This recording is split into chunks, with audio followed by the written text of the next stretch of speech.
Record. We rolling? We rolling? We ready? I'm ready. Okay. All right. Yo, welcome to Sports Therapy episode 8. With your boy, Flimlo Raps, and my dog, KTO. Today, we're going to be talking about one of the oldest arguments in the book, NFL football versus college football. Which one is better and why? Also, we're going to probably talk about college football video games versus NFL video games. That argument got to be thrown in there because you can't talk about one without the other one. And then the Browns and the Bengals played. You know, we had really kind of a classic. Like, this is the game I wish we would have had on Thursday night. But we'll get into that a little bit later in the episode. And then there was one other thing that we wanted to cover. What was it? The importance of like chemistry in a team versus talent. Boom. Chemistry versus talent on your football team. Which one is more important, and kind of what's the ratio that you want to hit? All right. So kick back, man. We hope y'all enjoyed this one. Without further ado, let's jump in, bro. College versus the NFL. I'm gonna let you open it up. Which one is better and why? Or just give me your whole. You probably got a crazy rundown. Well, to kind of give where I'm coming from, I grew up in a college town, Boise, Idaho, home of Boise State football, and that's all we had. So for the first, 15 years, actually like 18 years of my life, it was all about college football. I did not watch NFL. It was like one of those things where I played fantasy, I checked scores at church, and I called myself a Browns fan, but I didn't really watch the games, mostly because it's like out of market games you don't really watch, and it would have been the Seahawks or the Broncos, which I just didn't care for. And there was always this narrative against NFL if you're like in a college town, and that is that, oh, it's not as passionate. The players don't care as much. They're millionaires. They're spoiled. They don't care if they win or lose. And that's something I believed in, truthfully, like that, like 90% of NFL players were like that. I believed that as a kid because that's kind of like what my dad thought, and that's what people said. And it's just like, to me, that was true. You saw so much passion in college football, and every win, like you just saw how hyped the players were in big games and stuff. And somehow, some way, every time I watched an NFL game, it felt like they didn't care. And they were always boring compared to college football because as a kid, you like to see the high flying, high scoring action, touchdowns, big plays. And so because of that, and Boise State putting up 50 plus a game, it's like, oh, that's football. That's so fun. Yeah. And you know how we've talked about the Browns, their biggest issue is the emotional roller coaster. They go up and down too much. So that is such a college/lower level mentality. And I think that's a big issue because when you play football in like a big high school game or a big any game, even college, the emotions of the game are so up and down because the team will make like a tackle and the whole team will go nuts. The whole sideline's jumping up and down. Yeah. And then, someone takes a pick to the house and it's like the level of like they're freaking out like it's the biggest thing that's ever happened in their lives. That's why I loved college football. But the NFL is so much more stoic. Like it has to be kind of even keeled because hey, the next play, they can pop you right in the mouth again and anything can happen. Yep. So yeah, as a kid, to get back to the whole point of like the college versus NFL, as a kid, I was a college football guy, but now I'm an NFL guy because I appreciate the more surgical X's and O's part of football compared to just the raw emotion and freaking out over it. Cause I think that's the big difference. If you want if you want like football emotion and intensity, college football. All the way. Go to college football games. It's the best atmosphere ever for sports, in my opinion. And then if you want like true, just like you're watching like a battle, a chess match, then you watch the NFL because it's the best versus the best. There's not that big of a difference in the talent. And it's just purely about like the schemes and all that kind of stuff. And it changes from week to week. Yep. Anybody can beat anybody. And I think college football has a bigger flaws than the NFL. All right. You can go now. Damn. I did not expect you to say that because, like, I didn't want us to agree on this, but we did. Yeah. I think a lot of people might think it's the opposite for me, and I'm not going to get into it just yet, but because of the video game side of it. And so everybody knows that not only in my opinion, but this is just a fact. NCAA football game better than Madden, right? Yeah. But when it comes to actual football, I didn't grow up in I guess I kind of grew up in a college town, but we've talked about this. we're talking HBCU football, like a completely different, a separate thing from the college football that everybody, that all of y'all know and love, right? So I didn't grow up watching that football at all. So for me, when I watch football, again, I'm watching with the announcers usually on mute. Like only time I'll turn the game up is if I'm like in a big room with a lot of people. But if I'm watching by myself, it's like right maybe right at the end when there's like a big moment. So that stuff's not really important to me. I watch football almost like game film, you know. So when you take all of that out, college football go way Yeah. down because the biggest draw for college football, like you said, is the atmosphere and it's all the traditions and all of that stuff. I don't really care about any of that. It doesn't really mean anything to me. I'm not like judging it. Like if that's your thing, that's your thing. And I'm low key envious. But just because of the way I came up, it don't mean nothing to me. You know what I'm saying? So I don't really get anything out of it. So NFL has been the better brand of football for me pretty much for as long as I can remember. And like you say, it's the more mature form of football. Because usually when I hear people talk about college football, they talk about the points, basically like the lack of defense, and then they'll say, "Well, anything can happen in college football." Technically true, but you know how 99% of the games are gonna Yeah. go. You know what I'm saying? Especially if we talking like any of the top 10 schools. Like we pretty much know how it's Exactly. gonna go. And they're gonna build their schedule to play pretty much nobody for the majority of the Yeah. year. And the way college football is set up, it makes sense. And there's also the argument that, okay, well in college, every game means more. That's true until you lose one. Because once you lose one, no, none of the games mean Yeah. nothing. You see what I'm saying? Whereas in the NFL, bro, you could start out 1-3, 1-4. If you could get on a roll and win like some important games, you can still shake back and go on to win, it all. Whereas in college football, like you really don't have that opportunity. Once you drop a game, 2 games, that's Yeah. it. That's the season. You know what I'm saying? So NFL for me, definitely better. And since we don't disagree with this, I guess there's no point in No, continuing to talk there's about it. there's a few more points I wanted to add to the whole college football side of it. Okay, go ahead. Just you talked about every game matters in the sense that until you lose one or two. The big problem I have with college football is that it's what everyone knows. There is like a handful of teams who can win it legitimately. There's only a handful Yep. of teams. And I grew up a part of a culture where we felt like we deserved a shot. And we never got Yeah. that shot, even though we proved ourselves time and time again. It was that whole Yep. one loss thing. It was like, okay, Boise State, you guys, you got to win every game. Okay, we did that. Okay, you got to win every game again. Okay, Again. well, we won Yeah. 25 straight and we lose one, and now we're just forgotten about. We want one shot. That's all we want. If you blow us out, if we play Alabama and we get crushed, fine. We know our place. But the fact that we don't even get that shot, I think, is That's such the a thing. flaw in college football. Right. And you talked about pancake schedules. That's the worst part of college football, in my opinion.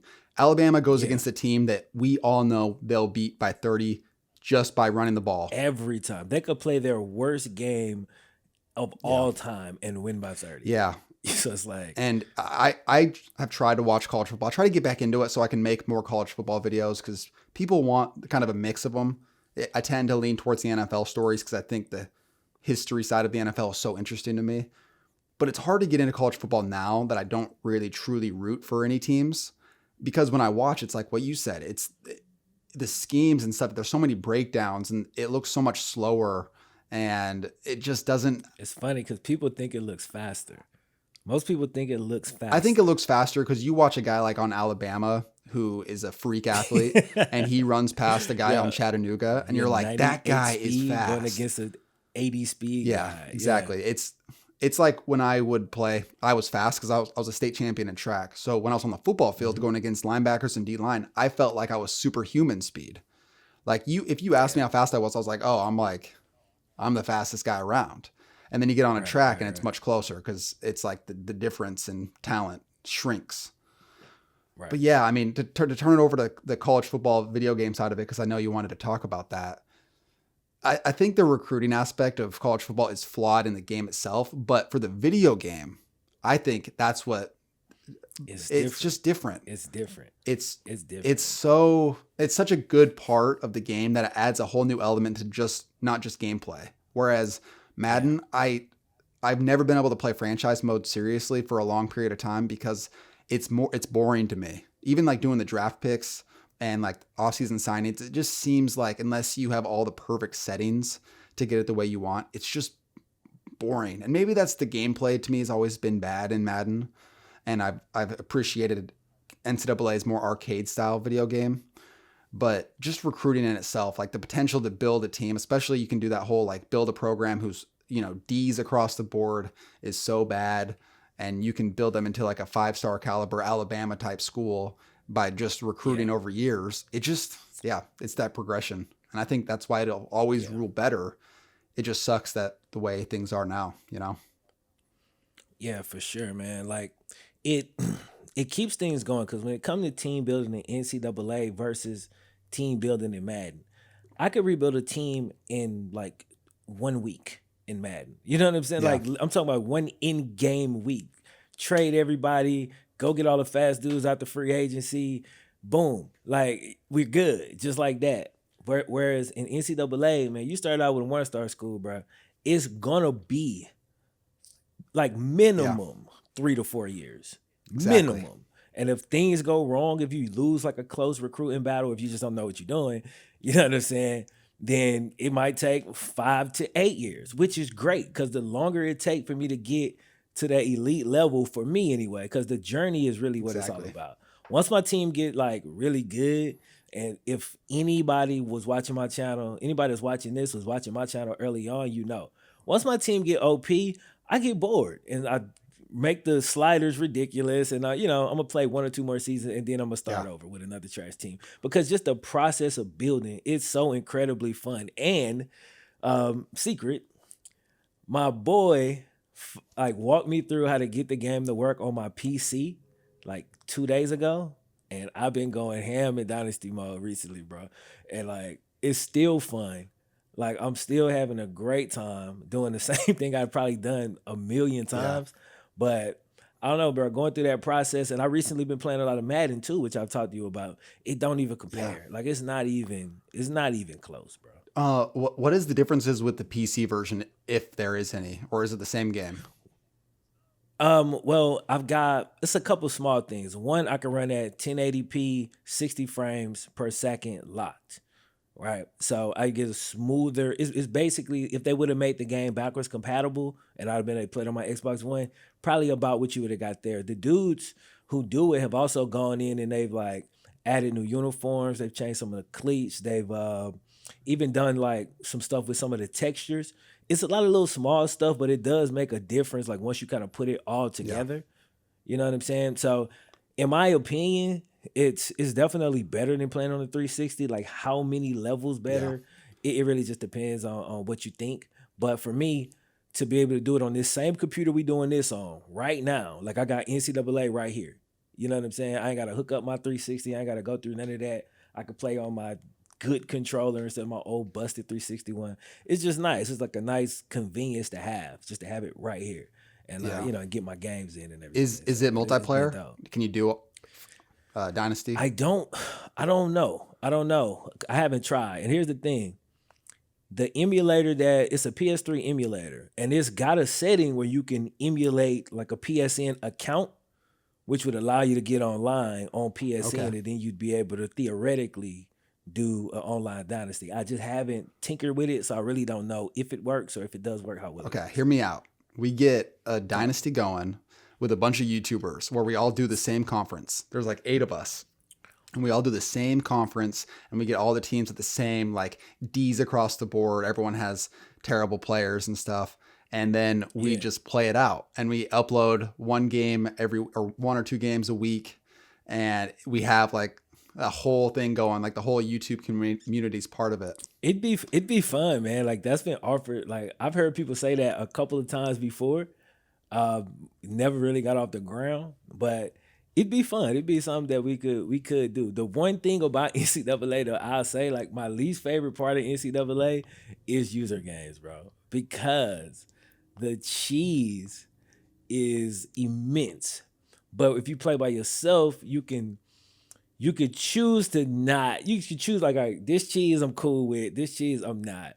But like when you play with like a bunch of people, basically what you get is everybody try hard into the max, and so that's when you start getting all your money plays and all your, you know what I'm saying, your cheese, Yeah. bro. And so, and the one dude that know the he know the glitch to get all the sacks, so you get 50 sacks in the season and start getting ridiculous, Yeah. like really really Yeah. fast. I think that's true, but I still think, even with that being said, I think it could be fun. You know what I mean? It could still be fun. It could still be fun. But, anyways, you want to move on, or do you want to keep talking? Yeah, we can move to the next All right. one. Well, So, you wanted to talk about chemistry versus talent, yeah. right? The whole reason I brought this up is because the big storyline today with the Browns is Odell's injury. Yeah. And it's not about how his injury, like, oh no, it's like Odell's out. It's like everyone's talking about how the Browns got better without him. And a big part of that is because of Rashard Higgins. You saw the plays he was making, number 82. Ridiculous. The thing is, all the Browns fans since 2018 have noticed something, that Baker has a connection with Rashard Higgins over every other player. They just have like this. They know where each other like is, what each other's thinking, where Higgins is going to be, where to put the ball, and every time he throws it to Higgins, it just feels like he puts it in the right spot, in a place that only he can make the catch, and it's just incredible. It's incredible Yeah. because he barely played last year. Or, I mean, he's barely played this year, and he was like a guy who was not getting any game reps. Odell gets hurt, he gets in, and he's making big plays, and he becomes the first receiver this season for the Browns to get over 100 yards in a game.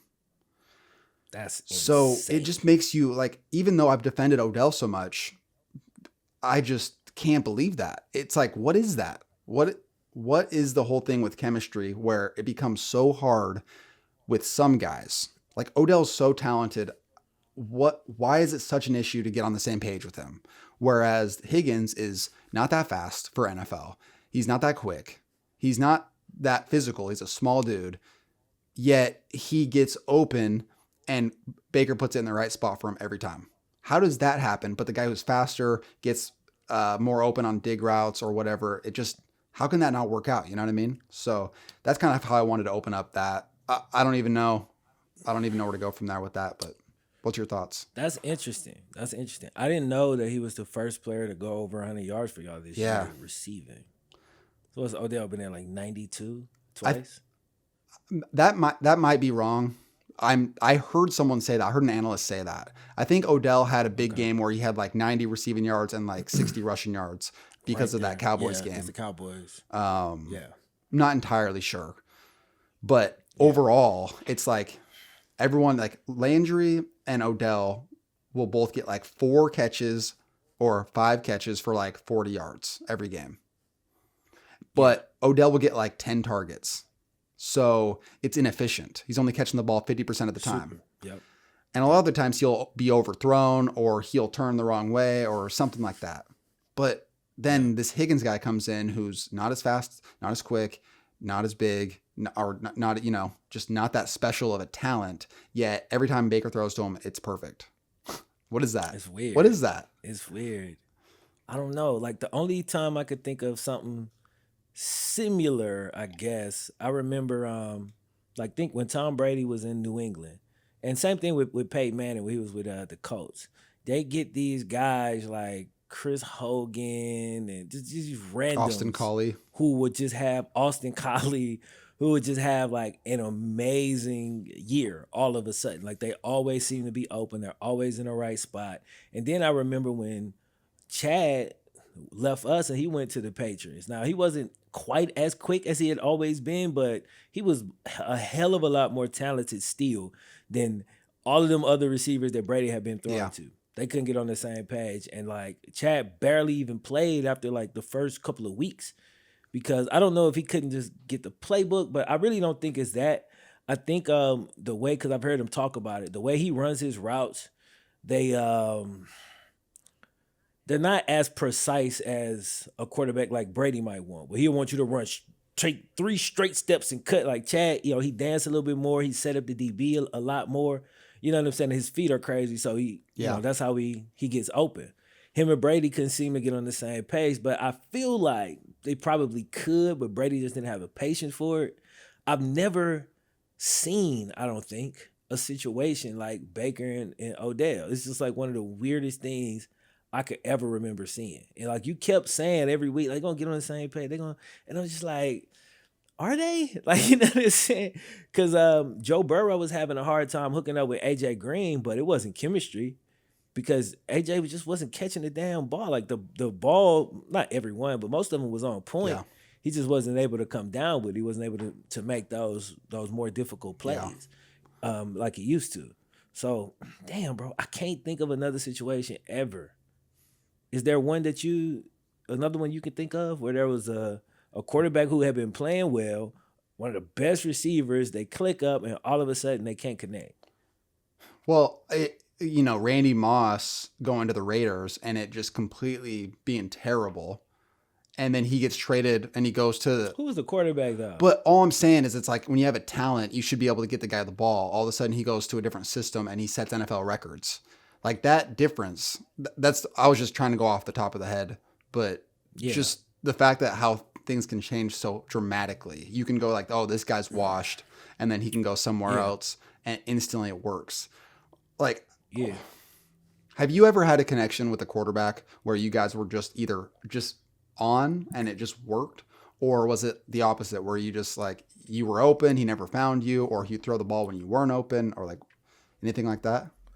I never had that issue. Every quarterback I ever played with, I mean, It was good. it was pretty. We'd practice, you know what I'm saying? I get a lot of extra practice in. We throw routes before and after. Just, I mean, the basic, to me, that's like the basic bare minimum stuff. If you try to get any work, we did that. And nah, I never had them issues. Never had them issues, Yeah. bro. That why I'm like, it's weird to me. And like I try to think, okay, the playbook, but I'm like, Odell was still able to run a variety of routes. He got the ball, he got targeted a ton.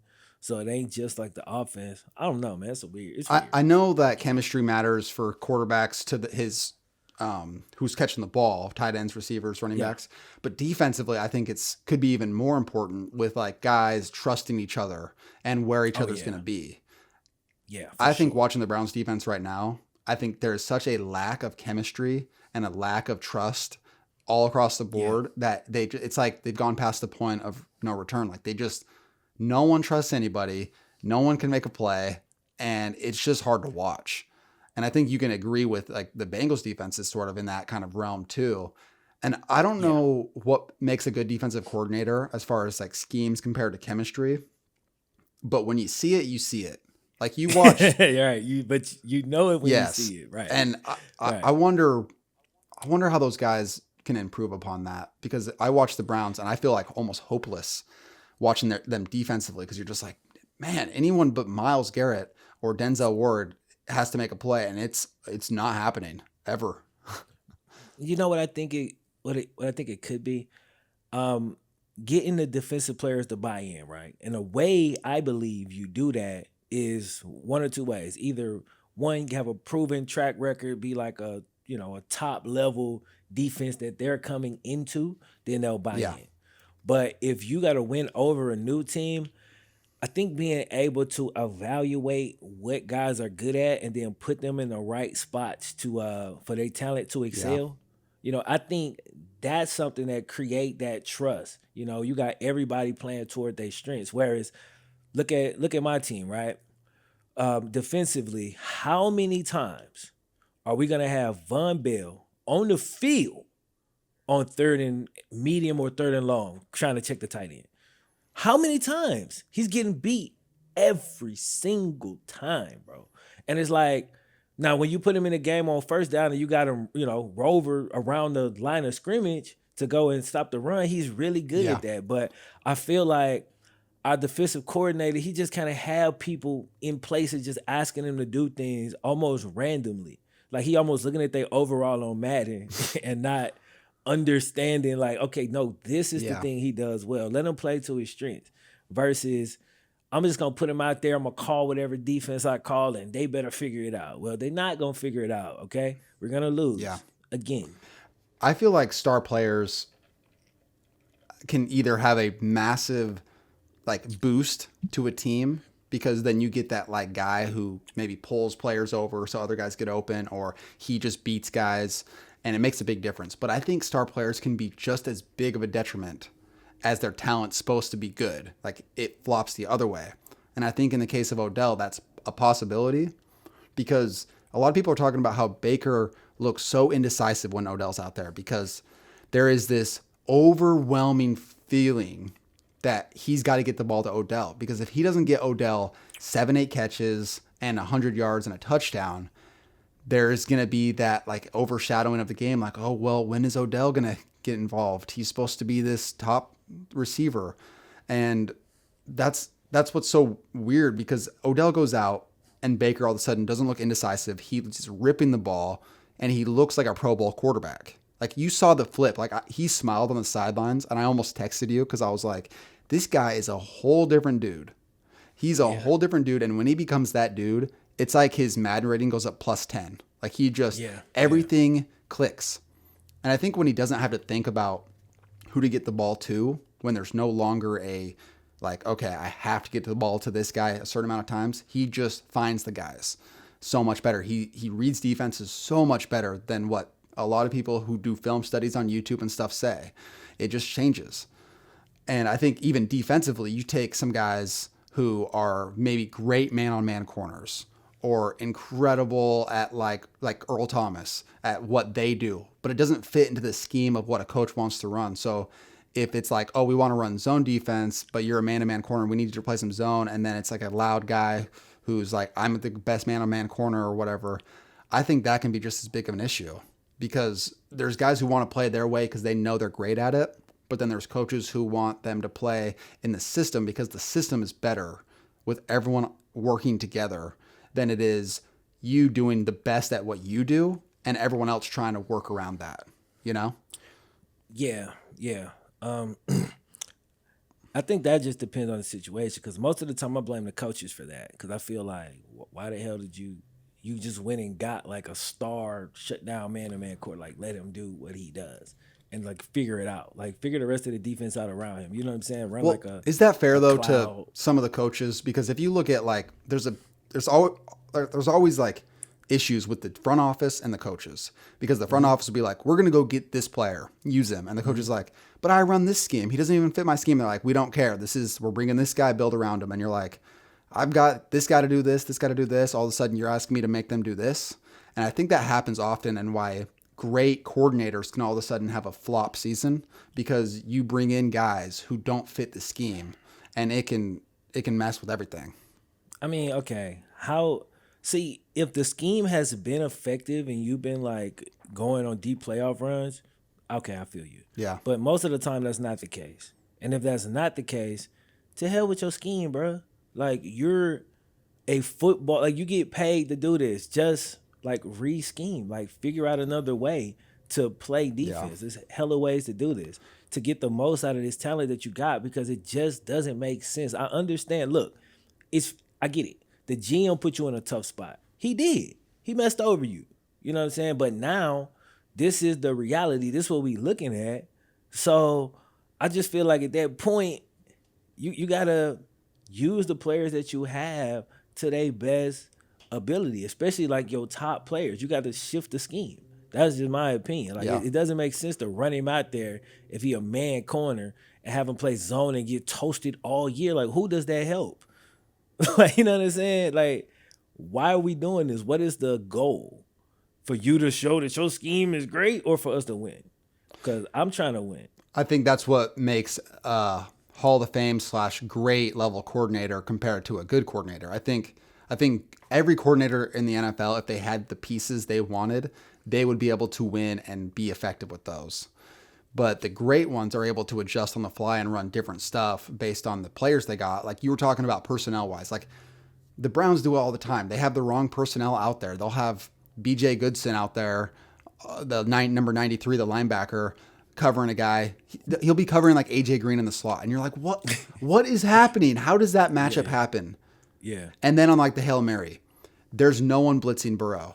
And I'm going, I don't even know anything about defense. And almost. It's like, if you blitz like 4 or 5, especially with Myles Garrett. Myles Garrett wasn't even out there. You blitz 4 or 5 with Myles Garrett out there, Burrow's going to have less than 3 seconds to throw the ball, and the receivers can't get down there fast enough. Yet you don't blitz, so it gives them time. It's like, it doesn't make sense to me. Sometimes schemes and personnel just don't make sense, and I think that's because some coordinators just can't make the adjustments.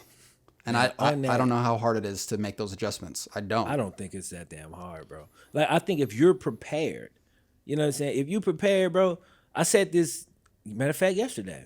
I'm watching the game. This was earlier, maybe first half. We get in the red zone. I'm like, why Auden Tate not in? Why we throwing a fade to AJ when he got the best corner on him and he's not as good as he was? When we could put Auden Tate, who's better at jump ball situations, and he's going to be on a worse corner. Let's get him in the game. This is what he do. John Ross, well, he was inactive yesterday again. But even for the games he's been active, he scored 7 red zone touchdowns in 2018. He's really good in the red zone. Yeah. So even if you ain't going to use him all the time, if he suited up, which again, yesterday he wasn't, but he was the 3 games before that, he need to be out there. It's like, so to me, that's just how I look at it. Whereas my coaches, they just, well, any of our guys, it's next guy up. So who's ever up in the rotation at that time, they can all do it. Of course they can all do it, but this dude, he do it at a higher level. Even if it's just a fraction of, you know what I'm saying? Like, if his chances are just this much better, I'm taking a better chances no matter what. You know what I'm saying? Yeah. And that could sway the game. Like that ball that was in AJ's hands, Ward knocks it out. If that's Auden, maybe he snatches that and Ward not able to come down. And you know what I'm saying? Like, it's a game of adjustments, legit inches, bro. And so I just don't understand that from a strategic standpoint. I don't get it. I think I need to go coach because I want a better perspective on understanding adjustments, because I think I have an opinion on it that is flawed because I haven't been in that situation. Yeah. So it's hard for me to know how difficult that is because I've never been a coach at any level in football. And all I've known is being a player and watching the coaches try to make adjustments and being like, that's wrong. But I don't necessarily have the right solution, So I think I think I need to get involved in that way. It's actually something I want to do. I want to get involved with coaching at some point. But overall, man, just to look at like the Browns, I think that the head coach they have now is the guy. I think that's the most important thing that I know, because he has done such a great job adjusting with injuries and figuring out how to make it work. Okay, Baker's not on. We'll figure out how to work around it. Okay, Baker's on. We will work with it. Okay, Chubb gets hurt. Odell gets hurt. Hooper's out. Okay, we'll put another guy and we'll figure something out. We'll put Njoku at slot. Like, the adjustments made offensively have been so impressive. And then on the flip side, it's been so unimpressive defensively.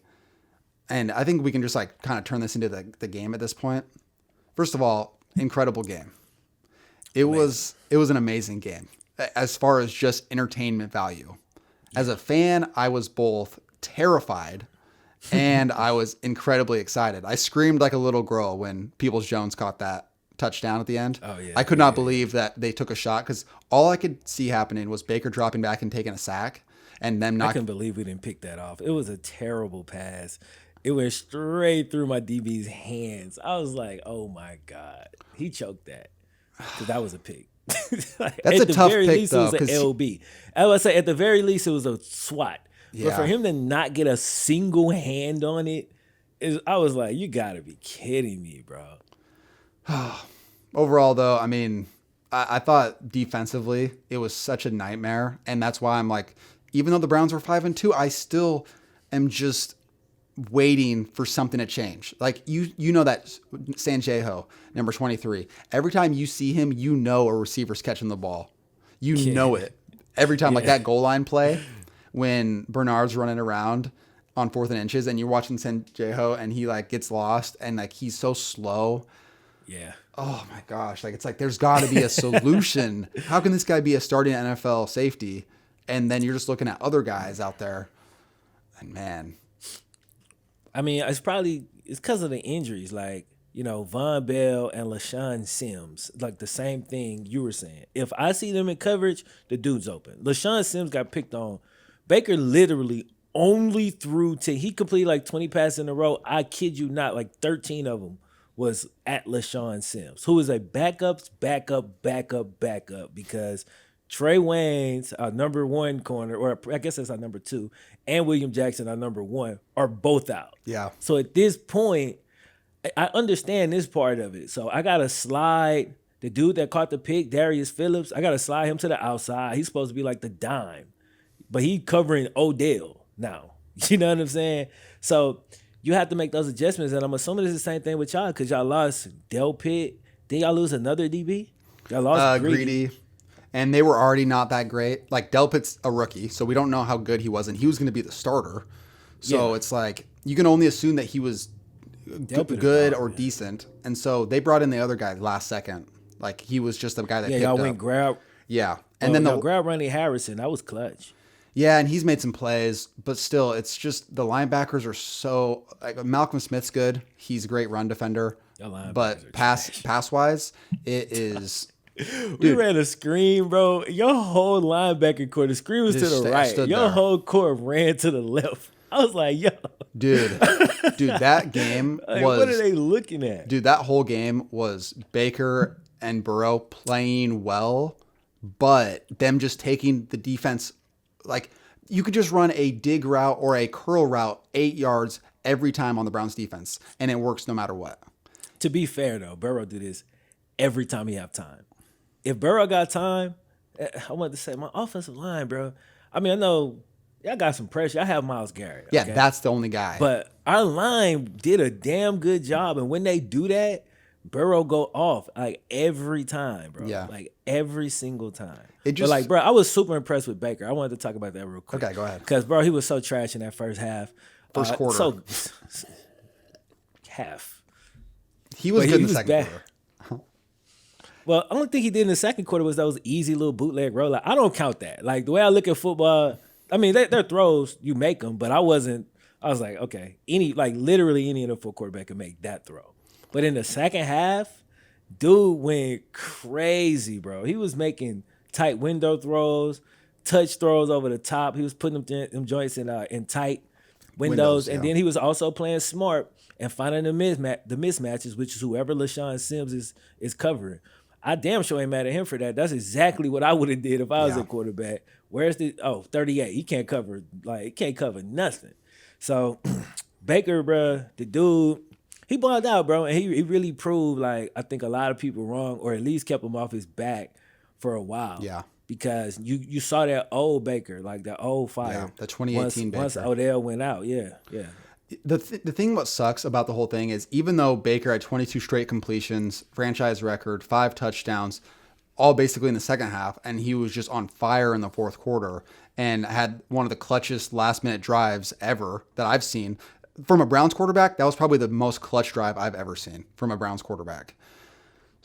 Even with that said, it doesn't matter because he's going to go against the Titans. He's going to go against the Steelers again. He's going to go against the Ravens. And if he has another dud in those games, then you just go, well, great. We can beat the depleted Bengals who are struggling. Barely beat them.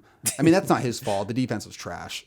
That's true. But even then, it's like the Bengals, Washington, teams like that. Yeah, great. You can play well against those guys, and that's going to get us, maybe we'll be a consistent 8-8 team because of that. But what happens when we play the big dogs? Are you going to continue to feel the pressure in the pocket and try to scramble out and make bad plays and be indecisive? That's the part that sucks because I was excited yesterday. I was hyped. I watched the highlights back 5 times. Because I couldn't believe it. I couldn't believe Baker how well he played. But again, it's like he always plays well against the Bengals. Like going back to 2018 and then, games last year. His best game ever was against the Bengals in 2018. He had 4 touchdowns in one half when Hugh Jackson got picked up. And so this was the best game since then. And it's like, again, it's just... It don't really mean that much in year 3. Like in year 1... In year 2, everything mean everything. Yeah. But over time, once you've done that, Like if Burrow, if he only going crazy versus, a couple bad teams 2 and 3 years from now, it ain't gonna mean nothing Yeah. to me. Like right now, it mean everything because you're a rookie, so I don't care. Yeah. But also, he's looked to me like watching the games. It's not stats, but he's looked just as good in every game. The only time he hasn't been able to perform like up to par is when the offensive line offers zero protection. Okay, but just when we just get a little bit of protection, he always have shown that the dude's gonna be like, I think he gonna be like something special for real. Yeah, dude. I think the way just the look on his face, like he's so cool and calm Yeah, that's like franchise quarterback material. yeah. And I really like that. He just stays kind of the same, even if he's taking hits, even if things go badly. So that's And the, awesome. the way he's manipulating the defense already, like that's the biggest thing to me. It's like the way he's manipulating the defense already and the reads that he's making. Yeah.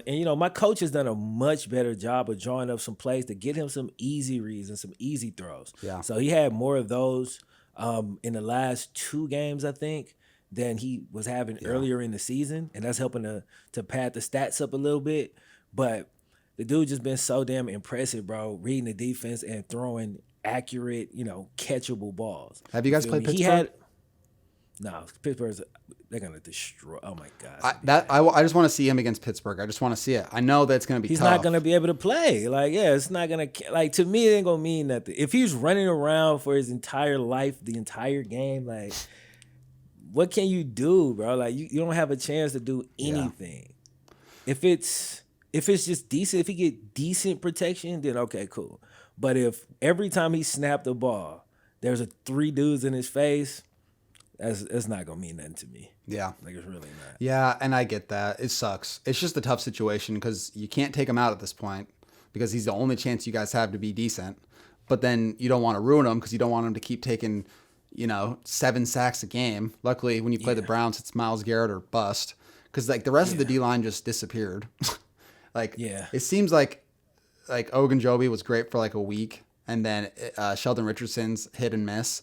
And then if Miles Garrett doesn't get to Burrow or whoever we're playing in a second, then he's going to get the pass off, and it's going to be a 10-yard down the middle, no yeah. one So it's around him. that one, maybe 2 plays that Miles Garrett makes per week. Yes, Yeah, and if we have to hope it's the strip sack, which he got, luckily. That which it was, almost always dude, is. that was a big play because you guys were going to put together a drive for sure, and it Yeah, would have been like yeah, yeah. 14-0 with like 5 minutes in the second. That would have been brutal. Yeah, would have, and it should have been like it could have been like 21-0 low key because when TB or Tyler Boyd comes across on that play, I'm screaming at Burrow, roll out. I'm like, bruh, please roll out right there. Because I mean, he could have just put more air under that ball, the one that got tipped and intercepted on like our 3 or Oh something. yeah, That one. If he rolls out right there and just threatens to run, now yeah, Denzel Ward got to do something. He can come down and I can easily toss it over the top because there's nobody else on this side of the field. yeah, Or he can stay back and I can run it in. But he saw it so quick. I'm looking at him. I say, damn, he see it, but he tried to play it. He played it cool like Joe Burrow do. He set his ass in that pocket with a slight tilt this way, knowing it was coming open. He didn't see Ward, bro. So then when he comes and he throws that bitch, he yeah, don't put enough air under it, gets tipped, yeah, gets intercepted. I'm like, oh. But, it as weird as this is, man, people were probably surprised. Like, and I told you this last week, I was gonna just make this mental shift. But like I wasn't like I've not been upset after these last 2 weeks because like we don't have a ton to gain. Like I be wanting to win these games, yeah, obviously. Against the Browns, I want the bragging rights. It's division game. Then I could come on a pod and yeah. say Talk. we 1-1. You know what I'm saying? So it would have been nice from that standpoint, but just looking at how well my offense is playing, I can't help but be happy. Like I'm legitimately we won 5-1, but I'm like, yo, bro, I feel good. Like I really feel good about where the offense can go with just a few improvements. Now the defense, we got a long way to go. Now, granted, again, we was missing our top 2 corners, so we was maybe a little bit better than what we looked like, but we're Yeah, not very good, and we ain't deep. So the second somebody get hurt, which is football, people always hurt. Yeah, So exactly. it just is what it is. Like the next man, next man up, yeah, but the next man is trash. All right, so Yeah. that's a problem. We're so thin, so we got to continue to build that up. We got to continue to build up that offensive line. Man, one thing I gotta say, bro, Gio Bernard, bro. One thing about him over Joe Mixon, like Joe is way more explosive, Yeah. obviously. But bro, when it comes to pass protection, like man, he was picking up so many. Like every time y'all sent pressure, Gio Oh, was he yeah. was Cornerback sniffing it blitzes. out, Yeah.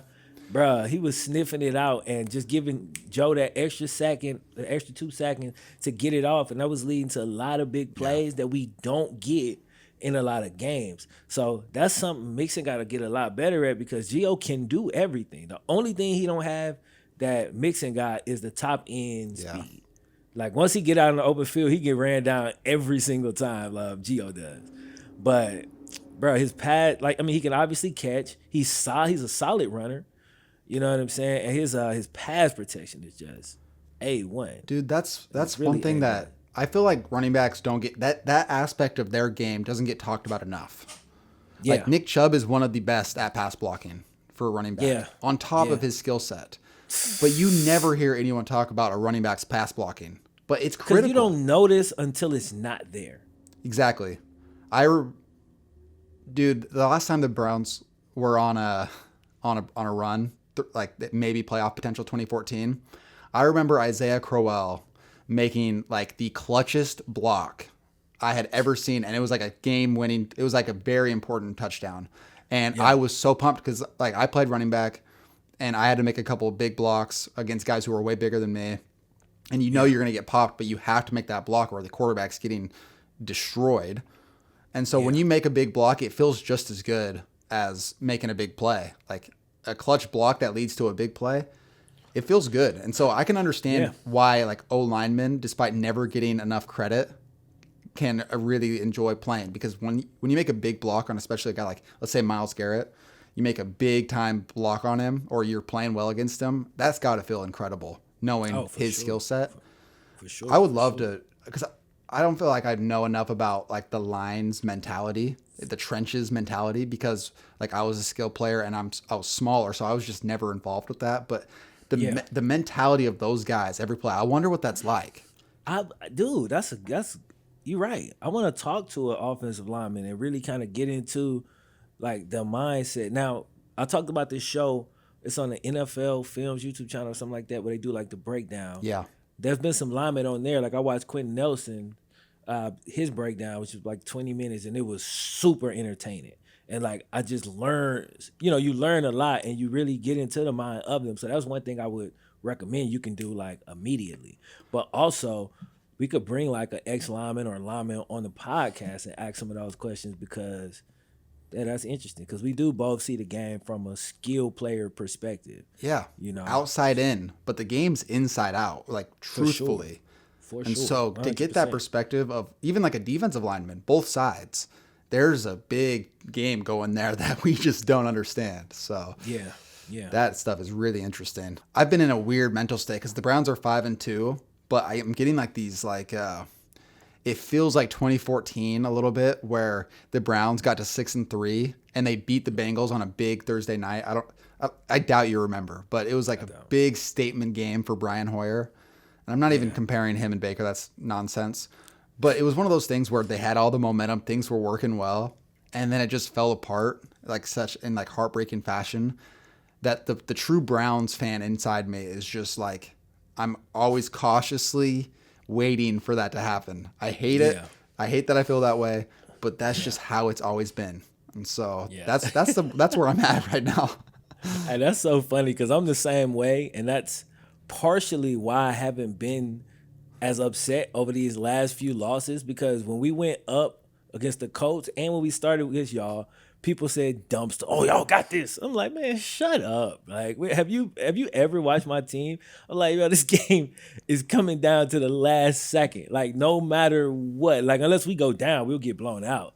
But if we get up, it's coming down to the last second right now because We not there yet. What I'm trying to do right now, bro, I'm trying to see what's y'all's next like 3 to 4 We games. got I Raiders got coming it. up, bye Yep. week, major bye week. Texans. We needed that bye week. Texans, who's up after that? Is Y'all it do need that Titans? bye week.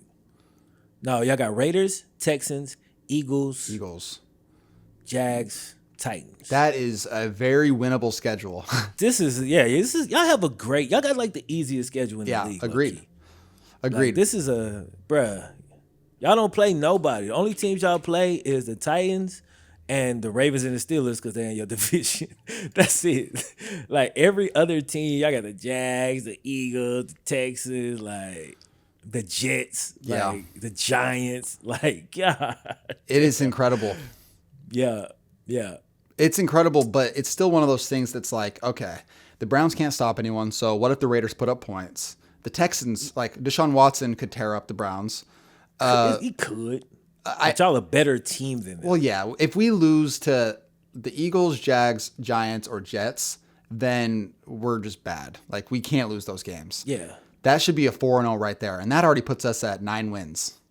And so then you're just like, okay, there's 1, 2, 3, 4, 5, no, 5 games other than that. So you just have to go like 2-3 in those games, and you would be 11-5. But even with saying that, it's like you're playing the schedule game. You can never do that because as soon as you do that, all of a sudden you have a stupid thing that happens in this game, and then the next game you lose. All of a sudden, Baker's down and out again. They've went 0-2, and it's just things can happen. And that's the yeah. I think it's swing. how you play. Like playing the schedule game to me, like nothing is guaranteed. Yeah. But what I'm saying, when I look at the schedule, I'm like, okay, how many teams are we better than? How many teams are we worse than? Like even if I'm worse than a team, we could technically still beat them. If we better than the team, they could technically still beat us. Yeah. But our chances are pretty damn good if we're top to bottom, more talented, and just a better squad. Yeah. You know what I'm saying? And when I look at y'all's schedule, the majority of the teams that y'all playing, y'all a better team than. Now the problem is the 2 teams that y'all play that y'all ain't better than are in your division. So that sucks. Yeah. Yeah, and I think I'm already thinking big picture, like playoffs. I just don't know who the Browns could beat in the playoffs. And that's a silly question to ask because if the Browns get to the playoffs, it's a big win for the franchise. Big win. And so, Y'all Hey. get to the playoffs this year. I feel like it's almost free. yeah, we'll see. It's been so hard for us that I can't just say that. You know what I mean? Like Yeah, the Browns haven't you're been to the right. As a playoffs fan, you can't since say that. 2003. So it's been a long time. I was a little kid. Yeah. I was a little kid the last time the Browns were at all relevant. Y'all So need to be playing at a really high level at that time. Baker need to be hot. Everybody need to be healthy, and y'all need to get a good matchup, and it could happen. You know what I'm saying?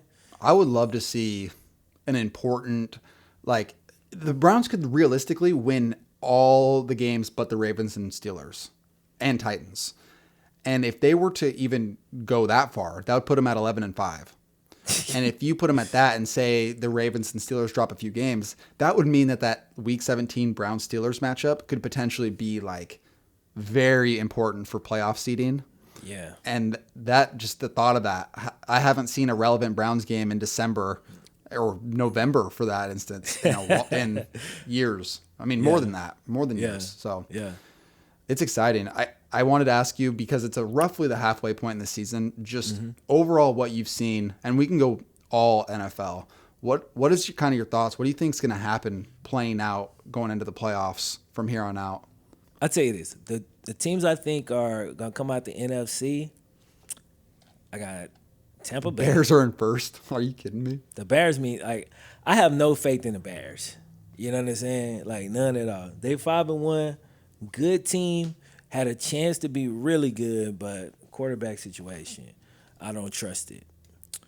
Seahawks can't play no damn defense, bro. Like the Seahawks, as good as they Yeah. are, and Jamal Adams will come back. They'll be better. I don't see it, bro. The Packers, I think, are like they almost like y'all, like low key, a better version in that they beat the teams they supposed to beat, but I don't think they're gonna win like any of their big important games. I think they're gonna get like beat down. Same way they did last year. So yeah, the Bucks over there. The Bucks are incredible, man. They have the number one ranked defense, I think. Yeah, On top of the fact that Brady's playing like MVP level caliber. Like and he's on people pace think it's for almost 40 hype, bruh. touchdowns. Yeah, I said this on I think on Five of them. Dang, I On was the like, the dumpster fire? Bucks. Yeah, just like maybe they was 3-2 or something at the time. I can't Yeah. remember, but I was like, bruh, if you can't see the potential in this team, and then like the maturity that they got with Brady at quarterback, like they're Yeah. gonna be good late, bro. How crazy is it that the Patriots look like they're gone? Like they look like they're done. Right now they look bad, They look bad. And the Buccaneers look like the best team in the NFC. and they just got AB, which could blow That's the going to whole be weird. thing up, I don't or know put why that they. thing Yeah. over the top. It honestly, I ain't gonna lie, it don't make a ton of sense on paper, just because they already got almost too many weapons. Yeah. So I don't Brady know. will make it work, man. Yeah, I believe in yeah. Brady. It's like 1 year, at least for 1 year, I believe. I would love to see. I would love to see Kansas City, Tampa Bay Super Bowl, but I think Pittsburgh is more likely because they're just a better, well-rounded football team. I feel you like think Pittsburgh will beat the Chiefs? if Ben continues to play well, if he can, Yeah, being through if he like can stay, 15 picks yesterday. Did you see that second half? He tried his best to lose that game to the Titans. no, I He was didn't. playing like dog shit, like terrible late in the game. Like, bro, they was up by like 20. And between he threw, I don't know how many actual picks he threw on the stat sheet, maybe 2 or 3. He threw like 6. You know what I'm saying? Like some Yeah. of them didn't get caught, but just bad decision at the. I was like, what is he doing? Like, So- I couldn't believe that. Out of the AFC, what would you say? What's going to happen? Kansas City gonna win. I have a hard time believing in anyone but Kansas City, Pittsburgh, and Baltimore. And even Baltimore, if they get down in the game, I think they just like even the Browns. If they get up on them, I don't see them winning. I don't know if Baltimore could beat Kansas City. Like I ain't seen nothing from them that made me think they could beat Kansas City or Tennessee. Like, you know what I'm saying? Tennessee's a tough out. Yeah, they are. They really are. So I don't know, bro. Baltimore hasn't been playing great as of recently. I mean, they 5-1 and they Baltimore, so maybe they could turn it around. But like playing at the level they've been playing at, they ain't coming out the AFC unless they figure something out. You know. Dude, I can't believe how many stacked teams there are in the AFC record wise, and then how many bad teams are. It's like a complete flip flop. The Browns are barely in the AFC picture, and they're 5-2. Yeah. You know, and that's like one game out from being like the Raiders and I can't believe the Dolphins are up there. That's pretty interesting. But the Patriots have been disappointing. But yeah. Oh, I think a good way to one thing I wanted to ask you because we were talking about it before, cold weather versus hot weather when it comes to football, because it makes a big difference. And you look at the NFL and how teams play in August, September, October, and then it gets cold. Yeah. It starts to get harder to play. The wind picks up, snowfall. It's just a totally different game come November, December. Yeah. So I want to hear your initial thoughts on that, just as like how it affects the game and like if you ever had to play through any rough weather games. I mean, I feel like cold weather is for like those slow twitch athletes who growing up we would consider unathletic, right? You think that dude is unathletic because he's not that fast, he's not that shifty. But one thing about it, he never get hurt. He can run all day. You know what I'm saying? He's solid as a damn Ford F-150. F-150. You know what I'm saying? Like, what is it? There's something about this dude. And when it get cold, and now this fast twitch cat that was all loose, now he tight and he can't open up. That slow twitch dude just becomes an absolute beast. Like the team with the better trenches, that I feel like kind of separates itself even more. And so really, funny enough, growing up, like that would have been like the white teams would have just been better than like the black teams in a when it's cold. But when it's hot, we about It's to over. we about to open up. You know what I'm saying? Yeah. But yeah, that's kind of what it seems like. I've never had to play in cold games really because I played my high school ball in Mississippi and my college ball in Louisiana. So Yeah. it really wasn't cold games. I've been in some cold practices because if it's early in the morning or late at night, When you say sometimes you can get cold, that cold. when you say cold, All right, give me some probably numbers. like 62, That's cold. 60. I hope people are listening here and you say 60 is cold. Yeah, probably Oh my probably like gosh. that. Now to be fair, now ain't like I'm out there with a damn thermometer. Like I don't know exactly how cold it is, and the weather changed fast, so it ain't like I don't really remember. So I'm just throwing the temperature out that I think it kind of felt like, and then once that wind get to hitting you, it's Okay. cold, bro. It's cold when you used to running around in 85 degrees. Now, the flip side of that is you walking around in 85 degrees, you I about am to sweating. pass out. Yeah. And the humidity, oh my God, it's choke slamming you. So, Yeah, that's true. that's the difference. You feel me? But Yeah. yeah. I hate I the think cold. I hate playing in the cold weather, bro. It sucks. Dude, I grew up such a Big Ten football fan because I was like, okay, SEC has all the hype, all the athletes. Okay, Yeah. you guys are so great. Come play up north in the snow. I Yeah. dare you. Yep. Come play in the north. It's a wrap. I And got that. You can have it. it's funny because I grew up, and if it was like a 90-degree game, I was so nervous. It made me more nervous. Like it amplified it. But when I walk out there and it's raining and it's like 55 and it's windy and I've got like Under Armour on, everyone can see their breath.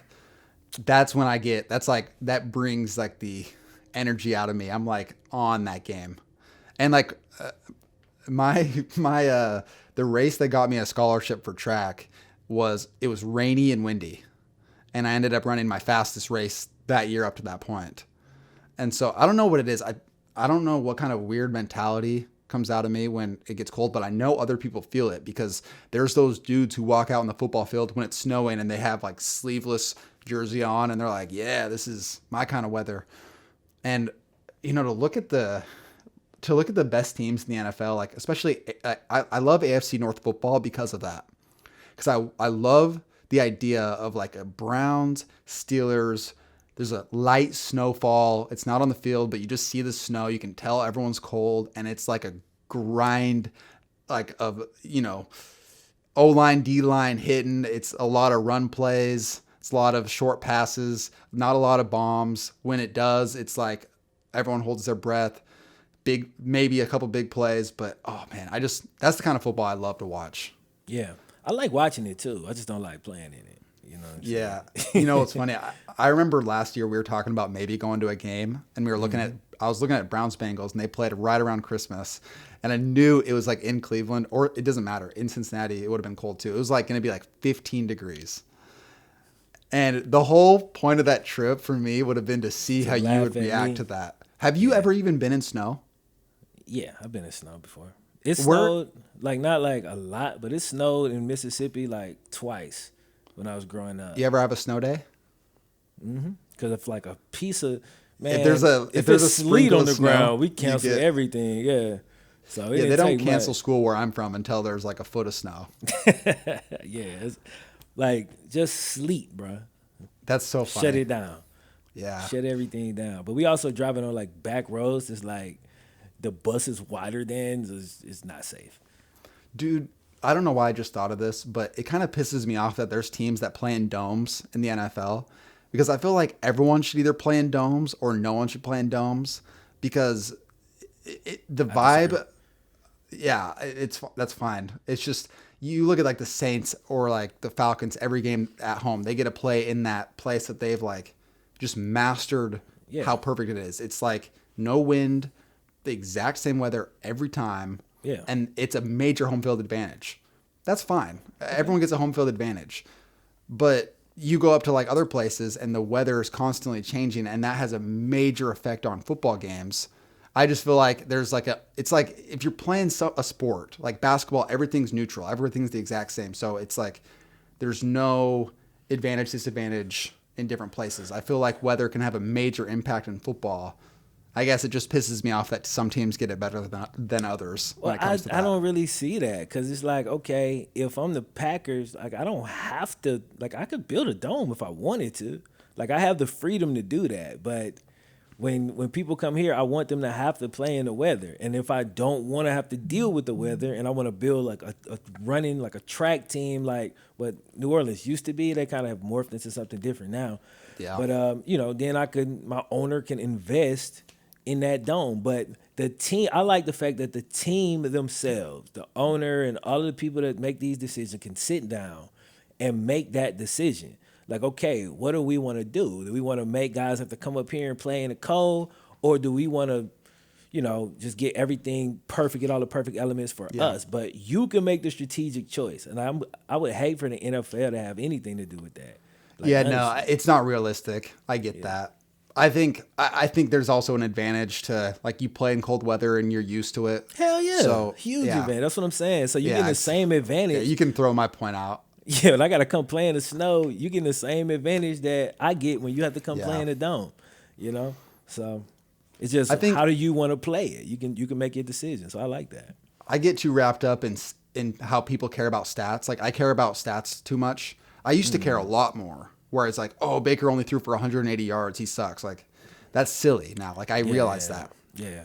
But I hate that so many people determine someone's ability based on stats. Yeah. And so you look at like you play in a dome and your passing numbers are through the roof and you're like, that guy is so much better than this guy because of his stats. And you're like, okay, well, is he playing in swirling winds when it's 20 out? Yeah. And you can't throw the ball more than 20 yards Yeah. without it getting affected. Yeah. So, I mean, that's just the silly point. That's just kind of a little, the that's like fact a grind that- your gears type of thing. The fact that that's a thing is why we can have like a Ben Roethlisberger, and I have to use him because he like the prototypical big Cold weather. Like he's the prototypical cold weather quarterback. Yeah. There you go. And it's dope to watch, bro. Like I like being able to watch Ben Roethlisberger play quarterback and then go and watch Drew Brees play quarterback. Like, and it's Drew Brees. It's so different. But like they're both great. You know what I'm saying? And which one of these is more effective? Honestly, probably Roethlisberger because it's harder to disrupt what he does. Yeah. Because his whole game is disruption. You feel what I'm saying? So it's like Yeah. it's hard to knock him off his spot. So it's interesting though, and then you get to see these styles match up at certain different times, and like to me Yeah. that make it all just that much better. Yeah, I think what makes Brady so great too is how well he has played in those cold weather games. Yeah. Like Yep. you talk about New England in January, like are you kidding me? It's like 5 degrees and a lot of the times it's snowing. Yep.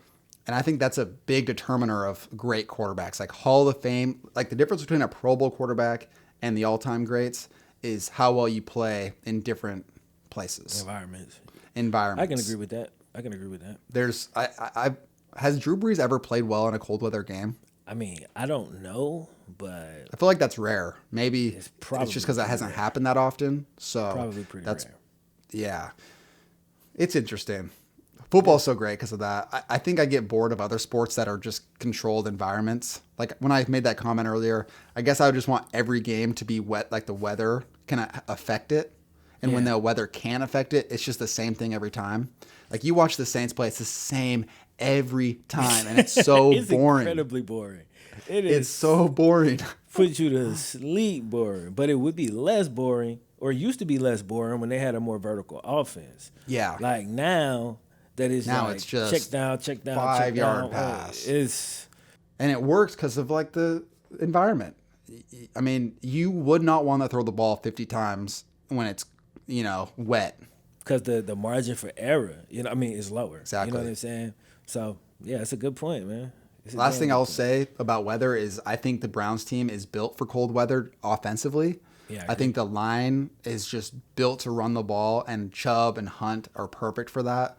Agreed. And, the tight ends with like the rollout and like quick passes. And like if the guy's wide open on like that, they do that play where it looks like they're rolling right, but he comes back left. That's kind of their signature play right now. That kind of stuff, I feel like that's like December football.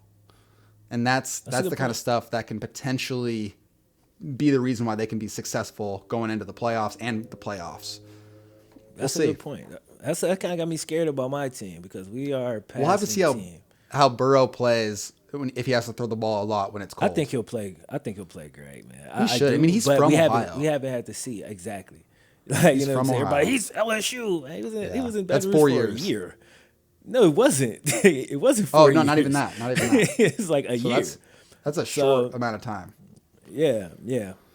So yeah, he should be a cold weather dude. So he should be good, man. I don't know. I'm excited, bro. I'm excited. Like it's weird. You 5-2. You nervous as hell. I'm 1-5, and I'm like, I'm really excited, bro. I'm really excited, man. The offense, it just looks so damn good recently, bro. So good. At least he got that, man. That makes the That's losing aspect progress of it because a last little. year we sucked everywhere. Oh yeah. So, You got to know, go down to the worst to enjoy, even when your team's not doing well. Yeah, I'm just happy about the future. I'm a chess player anyway, so like, progress makes me happy, and I feel That's like good. we're making progress. Good mentality. Yeah. I think we're good then. I mean, All right. Yep. cool. All right, fellas, man. We're gonna leave it right here. Hope y'all enjoyed this episode, and we will catch y'all in the next one. Peace.